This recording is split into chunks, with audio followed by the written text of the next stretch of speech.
Yes, market volatility, it is back. Economic data once again in vogue, and it is the second busiest week for quarterly earnings. Sounds like a lot more data to distill here at the Cocktail Investing Podcast.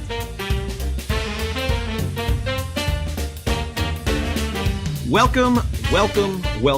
At least for the moment, you can remove your 5-point safety harnesses and market crash helmets. Why? Well, because we want you to hear what we have to say here at the Cocktail Investing Podcast, where we aim to distill all the everyday noise around us into clear investing signals.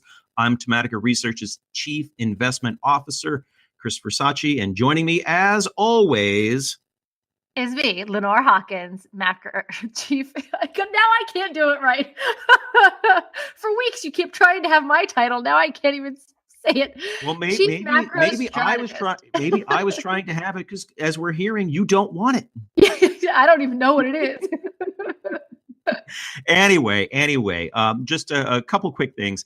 Obviously the markets since our last podcast have been, gyrating down, up, and we're going to talk about all of that. But we also want to give you a quick heads up that we've got some travel this week, and I am personally grappling with hotel Wi-Fi as we record this. So I apologize in advance if there's a little bit of disruption, maybe a little background noise or chatter or something like that, a little static on the line, as it were. But we're going to power through because we've got a lot to say. Like we said, there's quite a bit of noise out there, and we're just going to quickly zip through the usual housekeeping and, as we say, just get to it. So on the housekeeping front, please go check out tematicaresearch.com. You can find all our wares there. You can sign up for Lenore's fantastic weekly wrap that gets distributed to all sorts of investors, institutional, individual. You can see past issues of the podcast. You can see our premium products as well, the whole kit and caboodle. And if you really like the podcast, we would encourage you to go over to iTunes, subscribe, leave comments, all that good stuff. So with that, let's just kick it into gear because it was a busy week. It's going to be a busy week, and we've got a lot to talk about. So, Lenore, since the last podcast, I know you've been traveling quite a bit like I have, but walk us through what's been happening.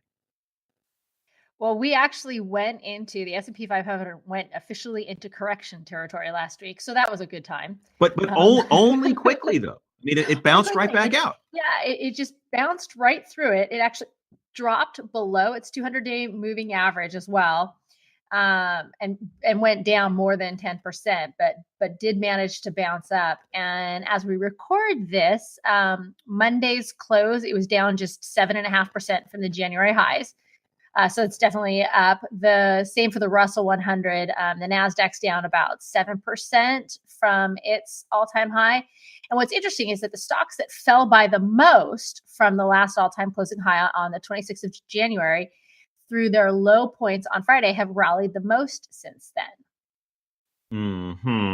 Another little interesting tidbit I found is that the S&P 500 forward PE ratio peaked, get this, the same time that Bitcoin peaked, right around when the new tax bill was passed. Well, let's think about that, though, because, we've talked about that a little bit, where people were taking out credit card debt to buy Bitcoin, clearly the makings of a bubble. Right. Yeah. I think again, hindsight being 2020.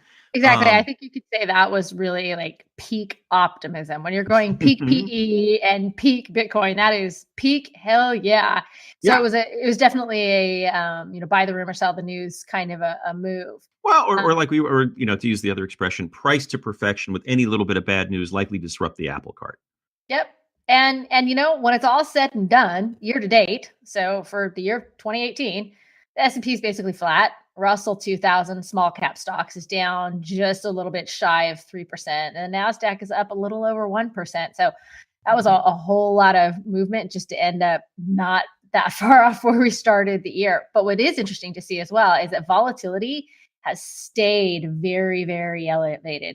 It rose over 240% on February 5th from the start of the year, and nearly 180% by the 5th from the 1st of February. So it's just an incredible. Well, but that's not surprising. This is something you have been writing and talking about for some time, which is right. I mean, all through 2017, it was a period of reduced volatility. And as you've been saying, when it comes back, like Montezuma's revenge, it comes back with a vengeance, and we're going to see a prolonged period of inflated volatility. Absolutely. Or I shouldn't say inflated, at least higher volatility. Yeah, we need to have a sustained period of above average volatility.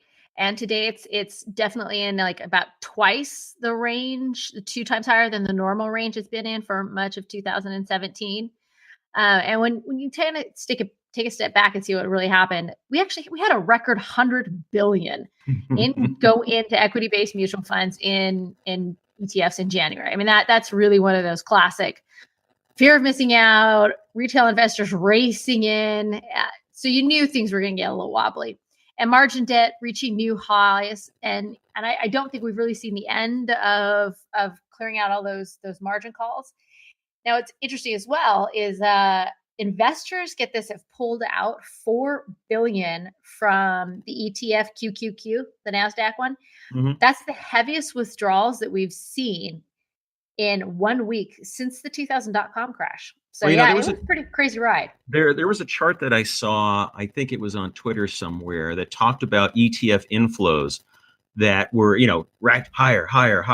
And like you talked about in January. Yeah, it just kept accelerating. But what, the first week in February, one of the biggest pullouts of some time.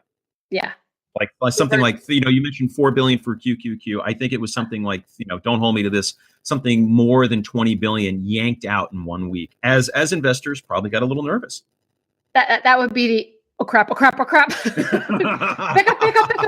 Well, it's funny though, because you just mentioned margin debt, and which we talked about the low record of cash on institutional sidelines, that sort of thing. And I think those have probably exacerbated the fall, as people are saying, oh, geez, I want to take advantage of this pullback. I got no cash. I got to sell to raise cash, as well as those margin calls. But the funny thing is, we keep talking about earnings. It's very difficult to see companies step in and buy back stock during earnings periods. They can't because of the quiet period. So where's that support? Yeah, exactly. That's a great point. That normally they could come in and jump in and kind of put a floor under their stock with all that cash they got sitting on hand, but they really can't do that right now. But what's fascinating, what I would say is fascinating about that is, as we are seeing companies report, we're in obviously the incremental and expected benefits of tax reform. We're hearing companies actually boost their buyback programs. So maybe we could see a little bit of a stronger floor come in as the dust settles from earnings in the next couple of weeks. Yeah, that could definitely change things a little bit. But like you and I were talking about, that if this is really hitting kind of a market top, and we're not really sure if that is, because, and we'll get into this a little bit more. It's not clear. It never is clear. And what we've got going on in the economy is definitely not indicative that we're hitting a top, because it's tough to get a real big market correction outside of a recession. And what we're seeing with the tax cuts, and then the proposal on the fiscal stimulus of all this increase in spending, that's really not indicative of us heading into an imminent recession. But what does tend to happen with market tops is they're never a discrete event. It's not like whoop, boom, and then well, there you go, breaking out the fancy language. Discrete event. Discrete event. I remember taking math classes, discrete mathematics, but when you say a discrete event, what are you kind of hinting at? It's not, you don't just kind of run up, hit a peak, ring the bell, and then start sliding down. They tend, if anybody's interested in kind of some data behind this, you can go look at the weekly wrap on our website that I walked through a couple other times in the past, where we've gone through market tops and how it really is typically a very extended process. But again, just given what we expect to see coming up in the economy, if for no other reason, the tax reform and all the talk about fiscal stimulus, it doesn't look to me like a recession is right around the corner, and it's going to be tough to get a big pullback in the market without a recession. Well, let's talk about extended, although not impossible, but right. Not in the next couple months. Well, I think we're going to get into that, but let's just talk something about the market right now, because I think we would both agree that while the market was extended, from a valuation perspective, it was that January employment report that kind of kicked things off, right? So it was that inflation concern And I think, this week, and it's so funny to me on Valentine's Day that this is going to happen, but we're going to get the CPI on Valentine's Day, the Consumer Price Index, where people will be watching to see, is inflation real or not, like people expect. And then the day after, we'll get the PPI, the Producer Price Index. So I have to ask you, yes, these will be barometers and they will tell us, is inflation heating up or not? But from, chief macro strategist, which one do you think the market's likely to focus on, the CPI or the PPI? Well, I think you're going to want to see if companies are being pressured, right? If they're seeing their prices really go up, and because they try to pass that through to some degree. But I think they'll both be, not to avoid the question, but I think they'll both be really important. And of course, we know that the Fed is particularly fond of looking at the core CPI number. And we have had a little bit of a preview of what these could possibly be. Now, we have to take into account that the dollar has been very weak against other major currencies, but we're really seeing CPI elsewhere roll over, and PPI. We're seeing the signs of inflation are not so strong in the rest of the world. In fact, in the UK, CPI is rolling over, and in the European Union in general, it looks to be rolling over, with Switzerland, Denmark, Norway already having seen tops and are on the downtrend. Even in Japan, PPI's rolled over, and South Korea has actually moved all the way into deflationary territory. And I think that's kind of interesting because South Korea does do an awful lot of export, right? So if they're in deflationary territory, they do. Yes, right? They do. Just a bit. And even in India, we see CPI rolling over. So that tells us that this isn't a global thing, and there was a lot of concern about that we were going to see a global run up in inflation. And these are telling us that there's not a big fear for that right now. Right. Yeah. So for me on the PPI front, one of the things I wrote about in Thematica Investing this week was about the impact of rising freight costs because of the truck shortage in the U.S. And there's a lot of companies that are talking about it, every from Tyson Foods to Constellation Brands, which is a adult beverage company, as we like to say, but J.M. Smucker and the like. And they're all calling this out, given the pronounced increase in freight costs and what it's going to do, not only to their margins, but also to their prices. Because to your point, Lenore, they are going to try and pass those costs through. The question is, how successful will they be, and how long is this going to go on? And how big of an impact will it have just in the end? Because part of that also has to, when the pushing the PPI through to CPI, right? So producer prices go up, and are they able to push that through in the form of higher prices to the consumer? Well, you and I have talked a lot about the kind of deflationary pressures of the internet. Makes it harder and harder for manufacturers to actually pass those prices on through. We will see. We will see. I mean, it's one of those battles too, not only just for profits, but how do you balance that with market share? Yeah. If all of a sudden you're goosing your prices, like let's say you're McDonald's and Burger King and Wendy's or not, the cash-strapped consumer might pivot and go, you know what? Wendy's is fine. It's not expensive. I can go a little further. But we've also got January retail sales out. We've got industrial production. And I just think on industrial production, which we obviously watch quite closely, just a quick call out, really zeroing on the manufacturing line. Utilities, I think we'll see a pickup. That'll obviously help the figure. Why am I calling out utilities? Because of those record cold temperatures that we saw in January. And Laura, the other line, and I was going to get to this later, but this seems like a good place to ask. The other line that we'd like to watch in there is capacity utilization. And I know it's something that you like to watch quite a bit. To me, I would just ask you, depending on the level of capacity utilization, if it stays where it's been, does that kind of give you some pause about, companies saying, oh, we're going to invest, we're going to, add more PPE out there? Yeah, we've seen capacity utilization has remained well below kind of the levels you would expect to see at this point in the business cycle, which means our businesses just aren't using as much of their capacity as they normally would when you're well. I mean, we're hitting the 9th anniversary of this expansionary period, and that normally you'd start to be pushing up against the top, the higher end of that capacity utilization. We're just not seeing that. Okay.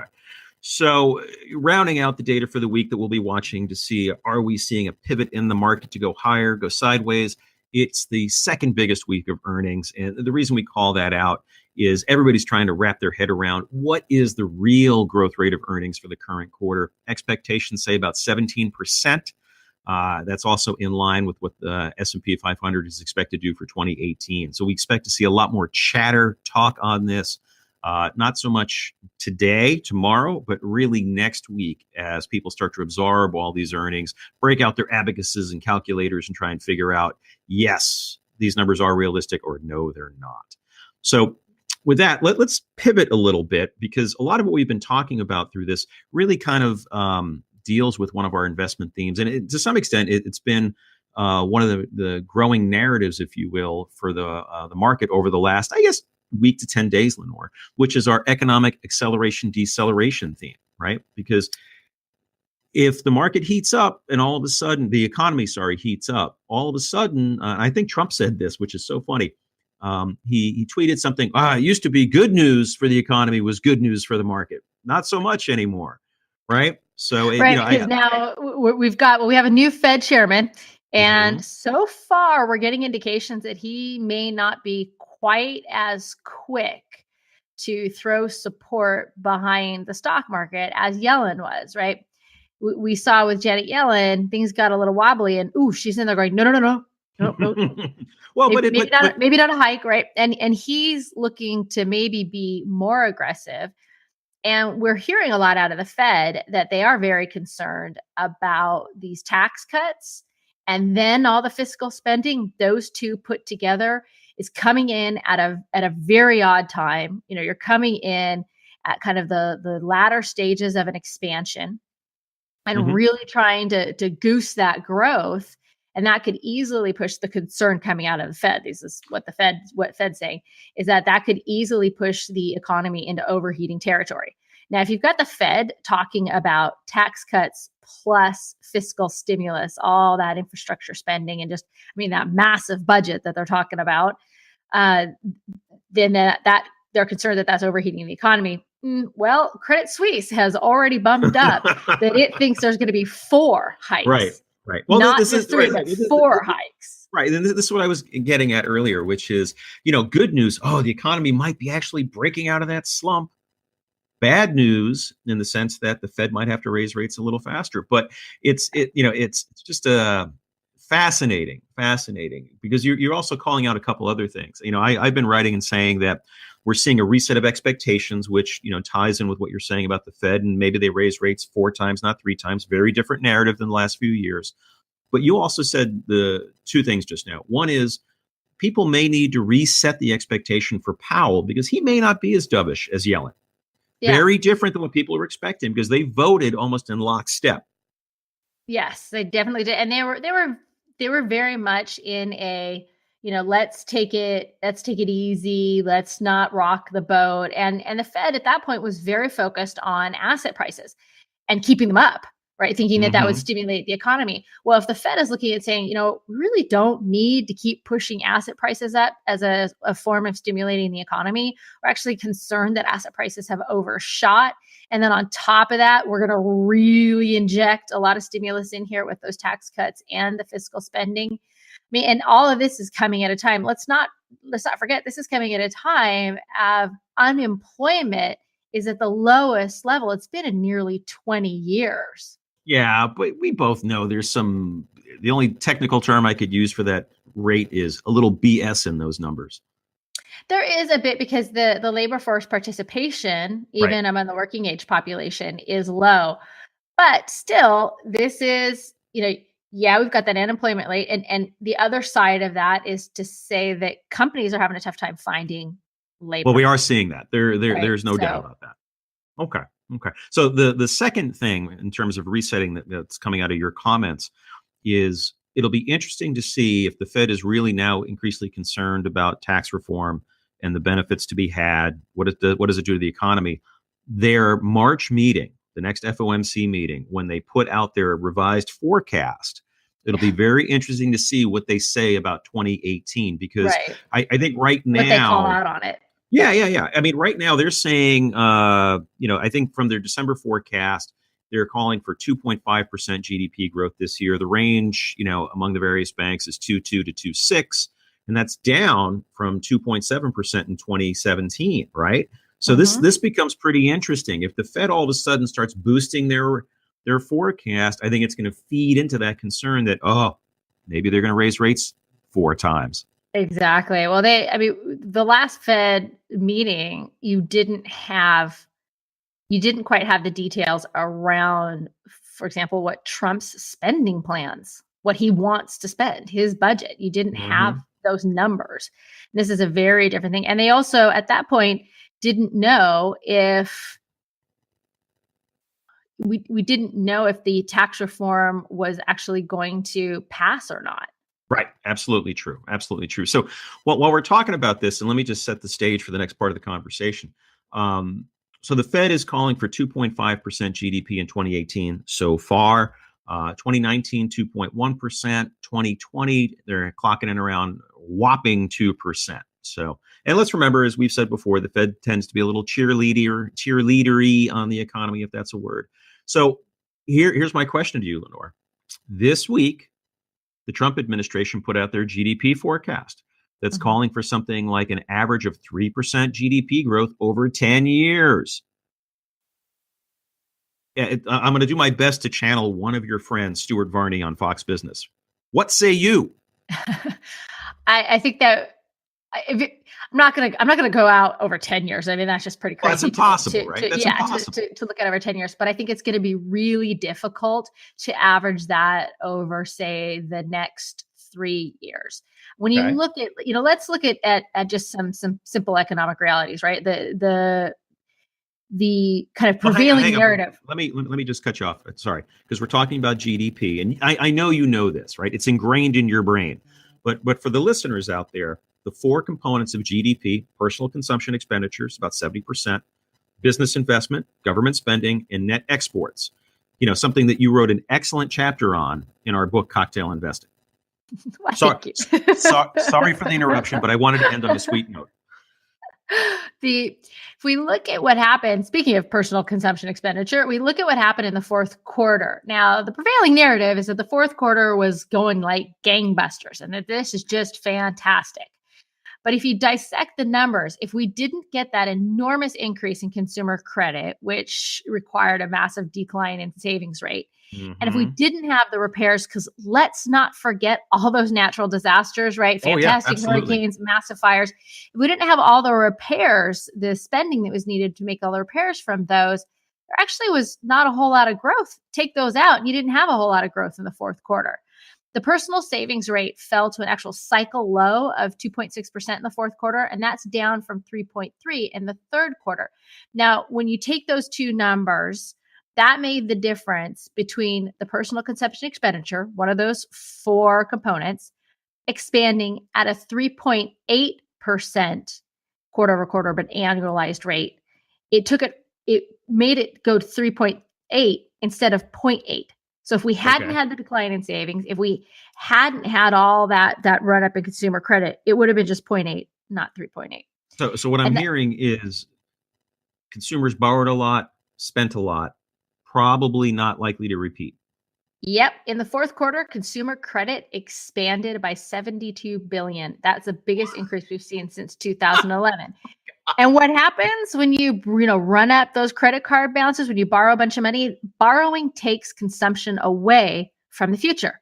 The more debt I have, the less I can borrow in the future, right? Because remember, we're not seeing... Especially if there are 3 or 4 interest rate hikes. Exactly. It gets even more expensive. Now, when we've talked a lot about what makes an economy grow, and there's two simple things that make an economy grow: increase in productivity and an increase in the labor pool. In the fourth quarter, productivity actually declined. So that's not got me real excited. No, hang on. Let me just ask you this, because I know people are going to ask this. How does productivity decline? Well, the unit of output for every hour of labor was less. How very definitional. That's how productivity declines. Okay. Because there's just your people are less productive.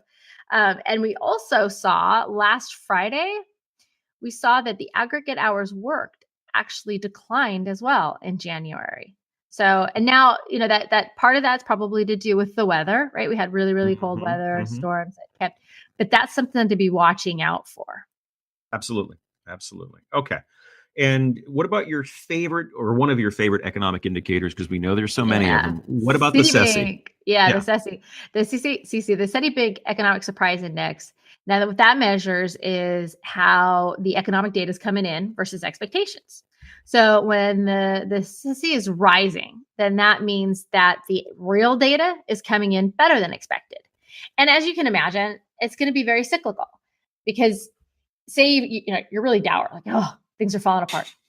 And the data starts coming in ahead of that. Well, you're not going to jump and go, oh, okay, well, maybe everything's great. Right? It takes a bit for those expectations to catch up with reality. Yeah, because you're still going to be, well, maybe it was just 1 month that things were better. But at some point, you start getting really optimistic because things are getting better. And then you get to the point where those expectations are higher than the reality. That's where we are right now. It's actually been, and we call that, it actually the rolls over. It's been rolling over actually really, really hard. And if you take another step back and look at what's been going on in employment, because remember, it's the growth of the labor pool and productivity, employment growth, well, it's still good. It's not negative. It's positive. But the growth has been slowing over the past couple of years. It's down from about 2.2% growth year over year in January of 2018 to 3 years later, it's less than 1.5%, which is another sign of an economy that's really reaching that peak. Sorry. That was, remember I mentioned I was in a hotel? That was the not room service, but the cleaning service people seeing if I needed anything. So they saw me in here with like a headphone and all this other stuff. And they were like, I don't know what to make of this. So they just left.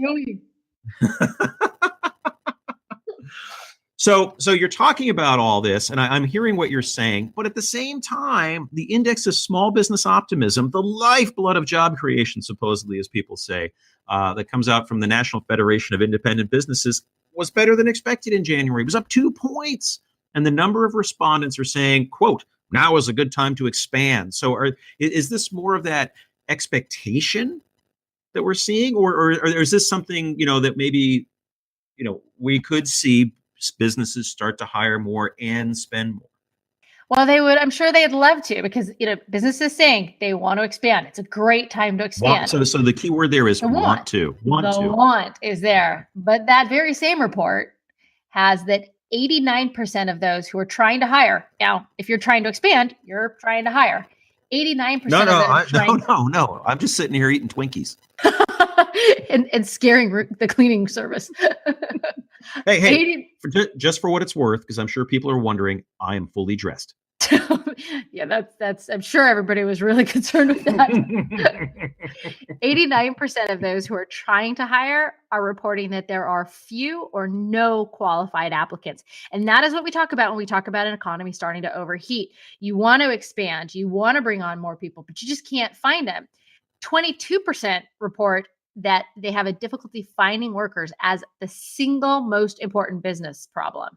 Now that's up 3% from last month. And if we look at it from a historical perspective, that is the highest percentage of people reporting tough time finding the right people as their biggest problem since 2000. That's a peak of the last expansion. So this is a really big number. Hang on. So if we go into sandbox, I always talk about sandbox math for simple math, but if we go into sandbox economics, right? Mm-hmm. Employers want people. There aren't enough people. Basic supply and demand dynamics. Yep. Then you start to see that, like, that's another kind of hitting a cycle peak is like, we want to grow. We can't hire people.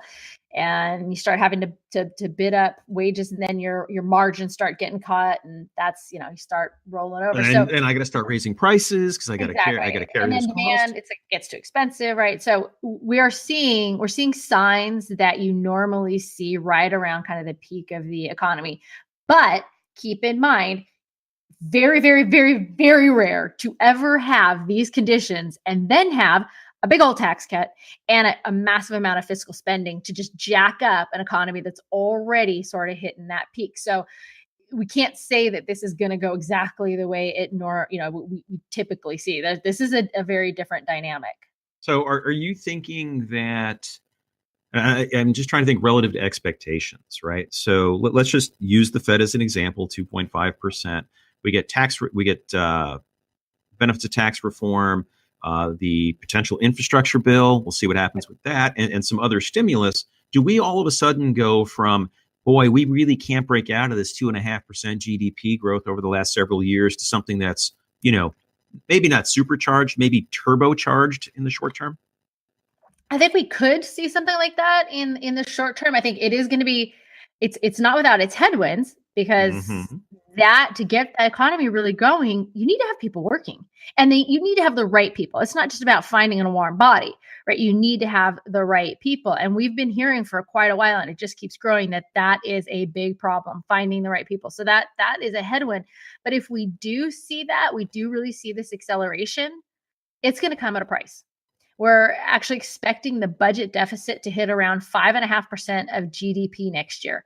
And that enormous level of deficit spending is happening at a time of full employment. Now, when you have the federal government borrowing that much, that takes away from other people. Well, we tweeted a little bit about this borrowing during the week, right? Yeah. Which was, and I think we talked about it last week, if not the week before. We're going to see nearly a doubling in the amount of funding that the Treasury is looking for by selling notes and bonds between 2017 and 2018, 19, 20. I mean, it's a huge ramp up. And that's at a time where the Fed is raising short-term rates and tapering off. So there's quite a few factors that are going to be increasing the supply of bonds out there. Because remember, put tapering even aside, put aside what they're doing with their balance sheet. The Fed is no longer a big buyer of bonds. That's right. The Fed was a really big buyer of bonds. So a big purchaser of bonds has stepped out of the market. And now you've got a seller of bonds selling a hell of a lot more. Well, not only them, right? But, we did get some details, if you will, on the Trump infrastructure plan, which is they're going to do $200 billion in grants. And so there's some multiplier effect out there to get to the 1.5 trillion. And we know to some extent it's going to be a combination of public-private partnership, but also state and local, which means state and local floating more bonds, right? Right. And all that means more and more supply of bonds. That's gonna, without having a whole lot. Wait. Let me see if I can do this, because I'm not the bond geek here. More supply, prices go down, which means that they have to offer higher yields, which makes an alternative to stocks. Unless, exactly, the way you could kind of push that back is the more supply of bonds there are, the lower, without an increase in buyers, the lower the prices go, which means the higher the interest rates. Well, the higher the interest rates go, the more attractive those bonds look relative to stocks, and people can shift their portfolios from, they can put a higher percentage of bonds in than they had stocks. So you can kind of get a little balancing mechanism. Now, let me ask you this question then. So let's just for a second strap on our aging of the population theme hat. And we're saying we've got more people that are going into their golden years. Bond yields are rising. Do we possibly see some of the older generation that needs more stable income shift into bond funds then? Yes, and that could end up actually being rather devastating for them if we get an economic slowdown. Because if we're gonna jack up economic growth by borrowing a bunch of money and spending it today, well, we all know, we just talked about that if you borrow a bunch to spend today, it takes away from potential growth in the future. Yep.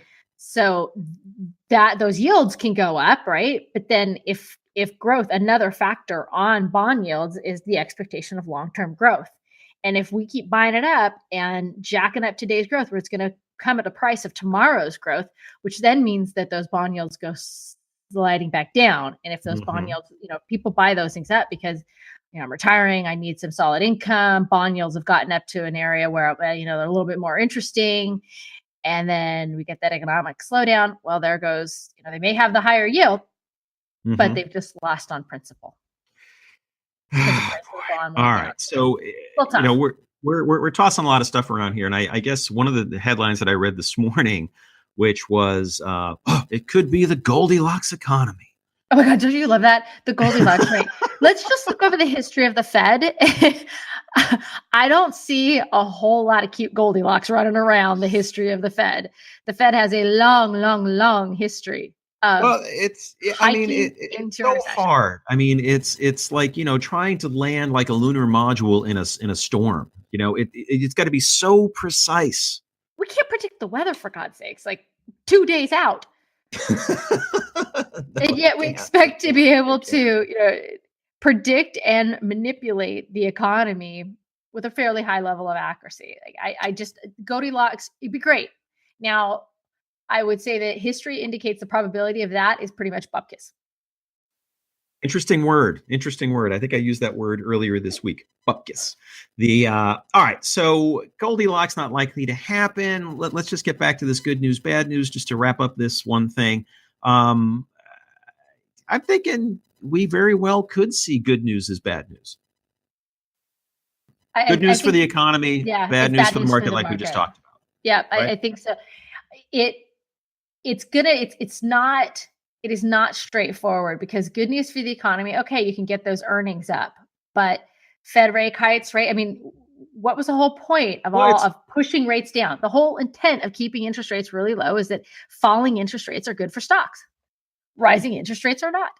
Exactly. And that's what we're looking at. So when we talk about trying to assess this economy, there's a litany of economic data out there. We know that. But there's also some other industry data that we like to watch.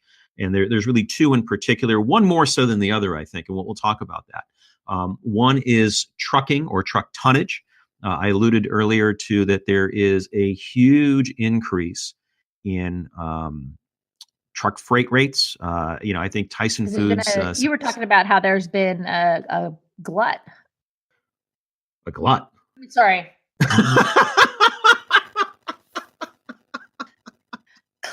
Clearly, that changing time zones. You were hanging on so good, but that changing of time zones, man. I like the look on your face. What? No, there is a lack of shortage is the word. Shortage. I could not get that word out. Yeah. Well, the interesting thing is, like, the heavy truck market, which is those big Class 8 trucks you see up and down the highways and byways, as they were. They are responsible for hauling something like 70% of all tonnage around the U.S. The balance is rail and some others. And what we have seen really towards the end of 2017 is a pickup in some of the economic data. We're seeing a lot more product being shipped by truck as a result. We're also seeing people shift the way they buy things, keeping in with our connected society investing theme. So a lot more of these medium duty trucks, think UPS, FedEx, are shipping stuff to our homes, so that there's like an actual shortage. Remember too, Lenore, that United Parcel Service, UPS, said we were inundated this holiday shopping season. We could not keep up with the shift towards digital shopping. So all of this is kind of coming in at a time when the trucking industry really hasn't added a lot of incremental capacity over the last 2 or 3 years. And so, are you seeing some similar movements in rail transport? So we're not, believe it or not. I mean, we saw rail traffic was up something like, just shy of, depending on the one you want to use. If it's just carloads, around 3%. If you're looking carloads and intermodal are those things that go from a rail stack to the back of a truck, so a trailer, if you will. That was up about 4% in 2017. But rail traffic kind of fell off in January. Could be seasonal. Could also be due to the fact that, like you talked about earlier, we had all those natural disasters, particularly in Houston, that wiped out a lot of cars. And we're seeing the U.S. car market kind of turn over a little bit. So we'll have to watch. 1 month, as we know, is not a trend. So we'll have to watch that on the rail front. But on the truck front, just to get back to that, we are seeing a pronounced pickup in the amount of freight activity, otherwise known as tonnage.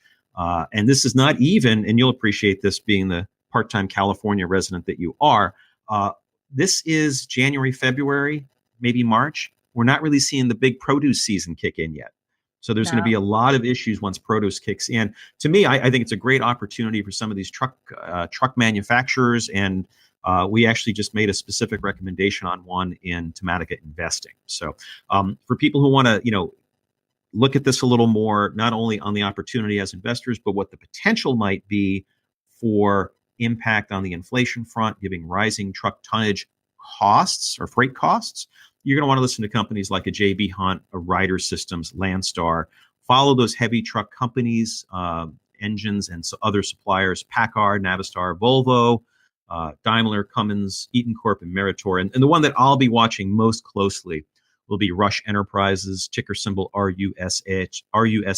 And I say that they're a small cap name, but believe it or not, they're the largest regional network of commercial vehicle dealerships. I think they've got something like 100 in more than 20 states. So that to me is going to be something to watch, particularly as we get that industrial production report, because trucking demand is tied very closely to trends in industrial production. Speechless, huh? Very exciting stuff. Yeah, and on the rail front, just as Lenore pointed out, rail trucks are about 70% of freight. Rail is another component. Companies to watch, obviously some of the big rail companies to see what their traffic looks like, Norfolk Southern, Kansas City Southern, and of course CSX. Also some leasing companies to see if they are looking for more rail car demand. GATX Corp, ticker symbol GATX, is a great one. And then watch the the order and backlog numbers at the rail car manufacturers themselves. Trinity Industries, American Railcar, Freight Car America, Greenbrier, and some component suppliers like Wabco. Why do you think you're seeing such a spike in the demand for trucking and not in rail? Well, I think it's a great question. I think it's got in part to do with that shift towards what we're seeing in our connected society investing theme.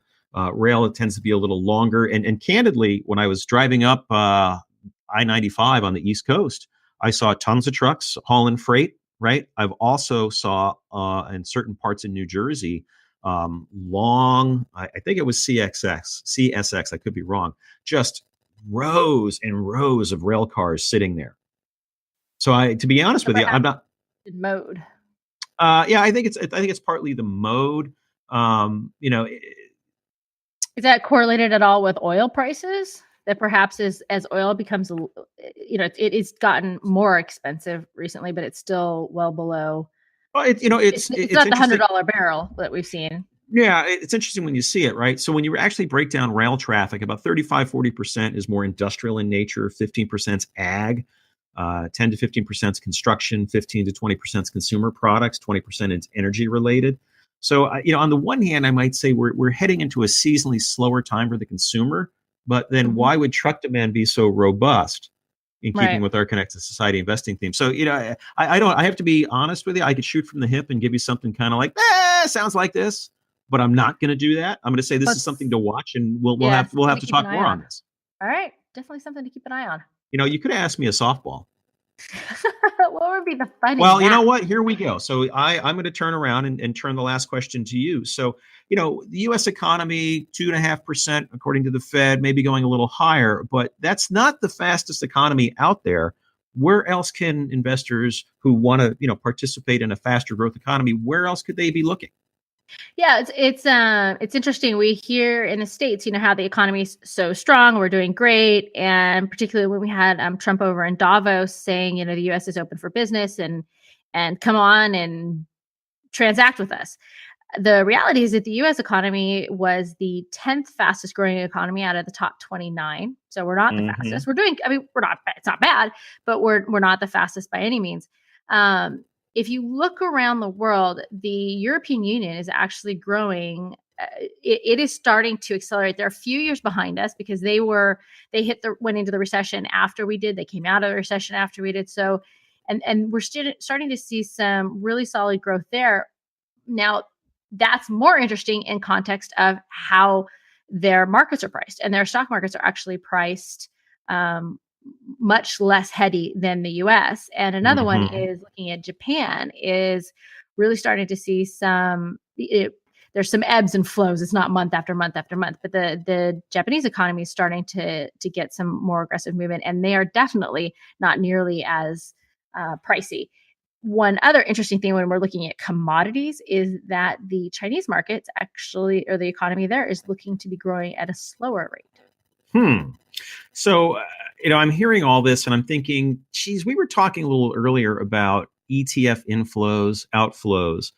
And I think if I remember the data correctly, we were seeing a lot of money come out of U.S. investments, U.S. equities, and going into European and Japanese investments. And I just think for investors that are looking for a way to play that, the easiest way rather than going and trying to understand the inner workings of an international company or international accounting, for example.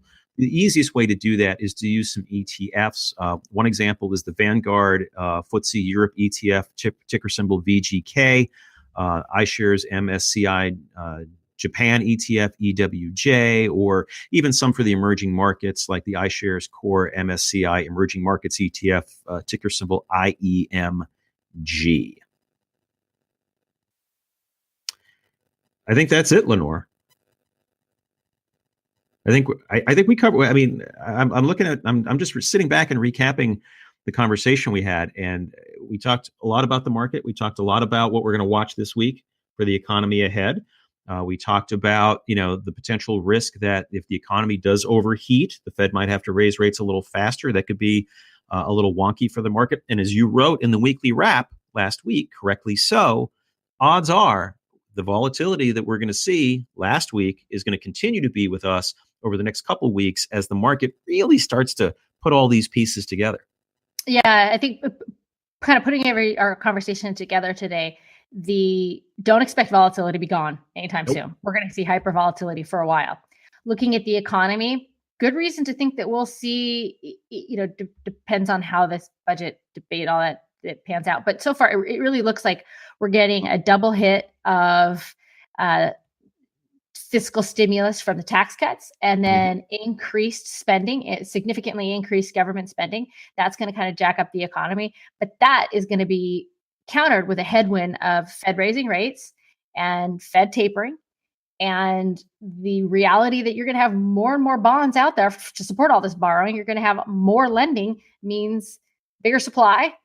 That's going to have to push yields up, and those yields coming up, because there's roughly maybe 20%, I think, of the U.S. total U.S. bonds that kind of roll every year. That's going to be a big headwind as those rates go up. You got to roll those bonds over. You got to issue new ones. That means increased costs, and that means lower margins, and that means lower EPS. Oh, don't say that. So it sounds to me like we'll be watching obviously the inflation data. We'll be watching some of the comments coming out of the Fed over the next couple of weeks, speeches leading up to the March FOMC meeting. And most importantly, we will continue to be watching that CESI index. Absolutely. And I think that means we're out of here. Have a great week.